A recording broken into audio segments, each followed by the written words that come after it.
అందరికీ నమస్తే అండి. ఈరోజు నా స్టైల్‌లో సొరకాయ పప్పు ఎలా వండాలో చూపించాలనుకుంటున్నాను. దానికోసమని ముందుగా కొంచెం పప్పు తీసుకొని నీట్‌గాన 2 టైమ్స్, 3 టైమ్స్ నీట్‌గా కడిగేసుకోవాలి.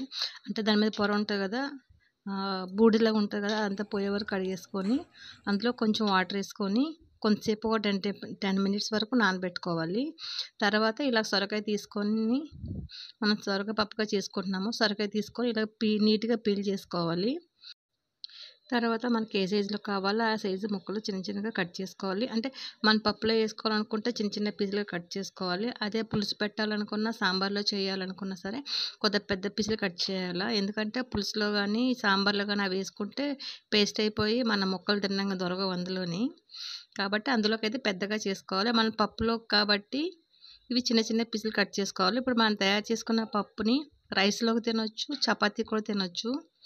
చాలా బాగుంటది టేస్ట్‌గాను. తర్వాత ఒక ఉల్లిపాయ కూడా కట్ చేసుకొని, ఒక ఉల్లిపాయ సరిపోతది. కట్ చేసుకొని చిన్న చిన్న ముక్కలు కట్ చేసుకొని అందులో పక్కన పెట్టుకోవాలా. తర్వాత దీంతో పాటు ఒక టమాటా, ఒక మిర్చి కూడా తీసుకొని దాన్ని కూడా నీట్‌గా క్లీన్ చేసుకొని కడుక్కొని కట్ చేసుకోవాలి. చూడండి నేను ఎలా కట్ చేస్తున్నానో చూసుకొని అలా కట్ చేసుకొని, అయి చిన్న పీసులు గాని కట్ చేసుకుంటది పప్పులోకి కదా! చిన్న చిన్న పీసులు గాని కట్ చేసుకోవాలి అన్నీ కూడాను. దీని తర్వాత మనం నానబెట్టుకున్న పప్పు ఉంది కదా! చూసుకొని నానిందో లేదో చూసుకొని అందులోని ఇప్పుడు మనం కట్ చేసుకున్న ముక్కలన్నీ కూడా అన్నీ ఒకటొకటిగా అందులో వేసేసుకోవాలి. చూడండి నేను మొత్తం ఎలా వేస్తున్నానో చూసుకొని అలాగా అన్నీ ఒకటొకటిగా వేసేసుకోవాలి. కొంతమందైతే స్టవ్ మీద పెట్టి ఉడికిస్తూ కూడా ముక్కలన్నీ కట్ చేసి వేసుకుంటారు. మనకు ఎలా కంఫర్ట్‌గా ఉంటే అలా చేసుకోవచ్చు. అందులో ఒక 2 స్పూన్లు కారము, పచ్చిమిర్చి కారం సరిపోదు అందుకే మనం కొంచెం కారం యాడ్ చేసుకోవాలి. తర్వాత కొంచెం నూనె ఏసుకొని స్టవ్ మీద పెట్టేసుకోవాలా. పెట్టేసుకొని ఒక 4 విజిల్లు ఇస్తే సరిపోద్ది. ఎందుకంటే ఆల్రెడీ పప్పు నానబెట్టాం కాబట్టి సరిపోద్ది.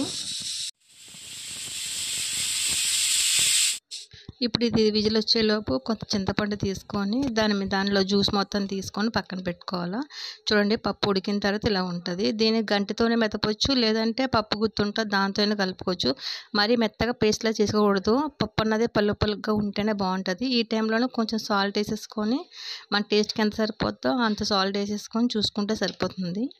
దీని తర్వాత ఈ సాల్ట్ ఏసిన తర్వాత చింతపండు కూడా అందులో రసం తీసాం కదా! అది కూడా అందులో వేసేసుకోవాలి. వేసుకున్న తర్వాత ఒక 10 నిమిషాలు స్టవ్ మీద పెట్టుకొని మరిగించుకోవాలి. దాని తర్వాత దానికి తిరగమాత పెట్టుకోవాలి. పెట్టుకోవడం కోసం కళాయి పెట్టుకొని అందులో ఒక 2 స్పూన్లు ఆయిల్ ఏసుకొని దానికి ఆవాలు, జీలకర్ర, ఎండుమిర్చి, వెల్లుల్లిపాయలు, నీరుల్లిపాయలు, కరివేపాకు కూడా వేసుకొని పోపెట్టుకోవాలి. చూడండి ఇంగువ ఉంటే ఇంగువ వేసుకోవచ్చు. ఇంగువ లేకపోతే పర్లేదు. మన చాయిస్ అది. ఇష్టం ఉంటే వేసుకోవచ్చు, లేకపోతే లేదు. పప్పు ఇంకా రెడీ అయిపోయినట్లే. హ్యాపీగా అన్నాలు వేసుకొని తినడమే. ఎవరైనా సరే ఈ పప్పు ఇలాగ ఎంతమంది చేస్తారో నాకు కామెంట్‌లో చెప్పండి. ఎవరైనా తెలియని వాళ్ళు ఉంటే ట్రై చేయండి. వీడియో చూసినందుకు థ్యాంక్ యూ సో మచ్.